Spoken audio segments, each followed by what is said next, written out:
వచ్చినాను. బెంగళూరు నుంచి ఒంగోలు పోవాలంటే ఒక్క బస్సులు లేవు బస్ స్టాండ్లో. ఆర్టీసీ బస్ స్టాండ్కి పోతే ఆడకపో ఏడబో అనేసి లాస్ట్ ఏడ తీసుకొచ్చారు. ఏడు నుంచి ఒక్క బస్సు లేదు, గంట పైన అవుతుంది. ఆ సీఎం ఎప్పుడో సాయంత్రం వస్తాడంట, సాయంత్రం వచ్చేదానికి ఎంతవరకు ఒక్క బస్సు లేదు. ఇబ్బందే కదా ఇట్లుంటే, చాలా ఇబ్బంది. నాకు డెలివరీలు ఆగిపోయినాయి, పోవడం వల్ల నాకు బిజినెస్ ఆగిపోతుంది. ఇంత త్వరగా వాళ్ళకి ఇచ్చేసుకుని నాకు ఇప్పుడు 20,000 వస్తుంది.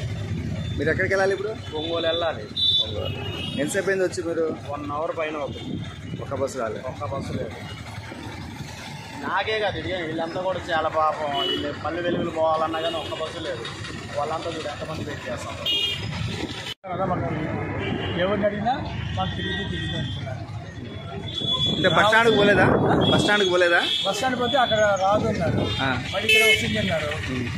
వినాయకపురం వినాయకపురమా ఇక్కడ వస్తుంది అన్నారు. ఎందుకు కారణం ఏమంట? కారణం ఏమంట మాకు తెలియదు, మేము బయట నుంచి వచ్చాం కదా. బస్ స్టాండ్కి పోకపోవడానికి కారణం ఏమంట? బస్సులు ఎవరో సీఎం వస్తున్నారంట, అందువల్ల కంఫర్టబుల్ లేదంటున్నారు.